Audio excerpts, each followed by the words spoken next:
welcome back to my film and TV channel, and we've got a series to have a look at today. Yes, and it's a second series. I like second series because sometimes it just, unless it's something like American Horror Stories where they do totally different subjects, this is a continuation, of course, with most of the same characters plus new ones. So I like seconds because we know the characters, don't we? So we like it. We've already got to know the characters in the first season, so we're looking at season 2, of course, of, the Marvel. We're going over to Marvel today for Loki, season 2. Please, if you're new to the channel, push that subscribe button, push the bell notifications, everything film and TV, of course. Great to have you on board. Spread the word. Let me know your comments on this film. Let me know if you like it or you don't like it. It'd be great. Or anything to do with film and TV, just leave us your comments. If they need a reply, I will. If they just need a simple thumbs up, like I hope you give this little vlog, a little like, then that's what I'll do, whichever way around it is. So please join me. Like I said, as I said, it's one of these. I've not been able to binge watch this. I like to binge watch series, as you know, but obviously I've had to wait week by week on this. I don't like doing that. I'm greedy. I want to eat it all at once. I want to watch something over an evening or an afternoon or a morning and a night or something like that. But I had to wait 6 weeks to watch the 6 episodes of Loki season 2.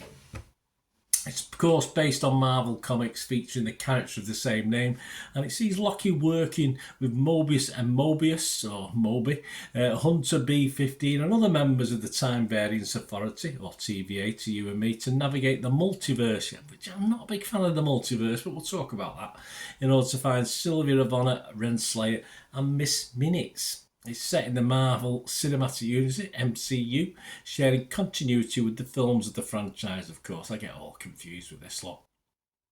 Tom Hiddleston reprises his role as Loki from the film series alongside Sofia Di Martina, Wunmi Mosaku, Eugene Cordero, Owen Wilson, that's an easy one to pronounce, Gugu Mbatha-Raw, Tara Strong and Jonathan Majors.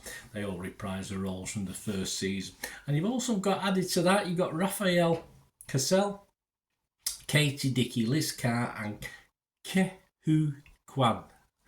My apologies if I haven't got that one right. And it debuted on Disney, of course, the first episode on October the 5th, 2023, and ran for 6 episodes until November the 9th. And all these comments and scores today was at November the 17th when I've got around to watching the last one and got around to putting this little script together.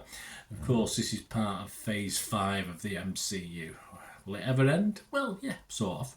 Scores as at 17th of November. The critics, what about the critics? Rotten Tomatoes, 82% approval, so that's good. Average rate of 7.35 out of 10, based on 164 reviews of season 2. There might have been some where they just reviewed 3 or 4. I think the actual Disney sent out 3 or 4 rather than the full 6 to certain critics, etc. But it's a fair reflection, I think. 135 fresh and 29 rotten. The consensus reads, Loki's dizzying, dazzling second season may rely on sleight of hand to distract from its slightly less satisfying storyline. I don't think so. But the end result still contains enough of that old Marvel magic to entertain. I'm not always overly impressed with Marvel either. Metacritic uses an average, of course. They give it 65 out of 100 based on 23 critics. That was 13 positive, 10 mixed, but no negative, which is always a good sign. Rotten Tomatoes audience, 81% positivity, coming out at 4.1 out of 5. And Metacritic, their users, 7.4 out of 10, so it all bodes well. John Nugent from Empire Magazine here in the UK said, the multiverse teetering all around it, Loki is one strand of the timeline that is sustaining its originality and intention, and actually thriving. It's about time. And I agree with that. As I said, for me, a lot of Marvel stuff has been a little bit hit and miss. I mean, as I said, the good thing about a second season is that we know the characters, all right? And what I like is the fact that the new ones to the series are quite quirky as well. So that's really good. I enjoyed the new faces in this. And of course, the series is allowed to move along a little bit quicker perhaps than season 1 did. The new characters are generally interesting. There's a fair amount of Groundhog Day with this, as you'd expect, as Loki finds himself, or Loki finds himself flitting through time, trying to repair it and trying to sort things out. But it's obviously not as easy as it sounds, is it? I don't like the multiverse particularly.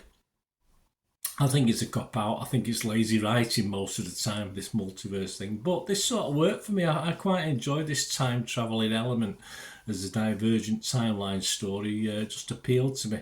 Obviously, being a keen Star Trek fan back in the day, I like time travel as opposed to multiverse. I know it's a bit of a crossover, this one, but I did enjoy the confusion of it all. And this just worked for me this season. I thought it was quite funny. It's more centred, of course, well, perhaps a little bit more centred on Loki and Huddleston himself, but hey, it's his name in the title, so why not? And despite one or two critics not overly convinced by his performance or his being able to hold together something like this, I thought he did pretty well. For me, one of the best Marvel series I've seen as far as series are concerned, as opposed to films. I've enjoyed perhaps the DC series of stuff a lot more than I have Marvel, but this is a pretty good effort in fairness. 6 episodes, perhaps over-egged it just a little bit. Probably 4 or 5 would have been better, or a bit more story for the 6 episodes, but overall it was okay. I have to ask the question, or you have to ask the question, did I like this more than season 1? Now, when I'm trying to put my head remember back to season 1, I actually only did a review of episodes 1 and 2, and I actually scored it 6.5 out of 10. Now, if I go back and think about season 1, I probably would have given it near a 6 out of 10 for the whole season. But this one, yes, I did prefer it. So I'm gonna go mad. I'm gonna go mad with this one.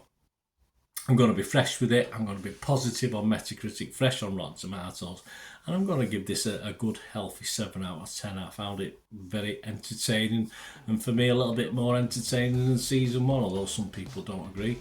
I personally thought it was, so I say perhaps because I knew the characters and the ones he did introduce, I thought were quite interesting ones too, very quirky and likeable, which I like. I like to invest in characters, so good or bad, doesn't matter if they're a good character or a bad character. But yeah, so I'm going to go with 7 out of 10 for this one, for the whole series, not just for episodes 1 and 2, but the whole of season 2.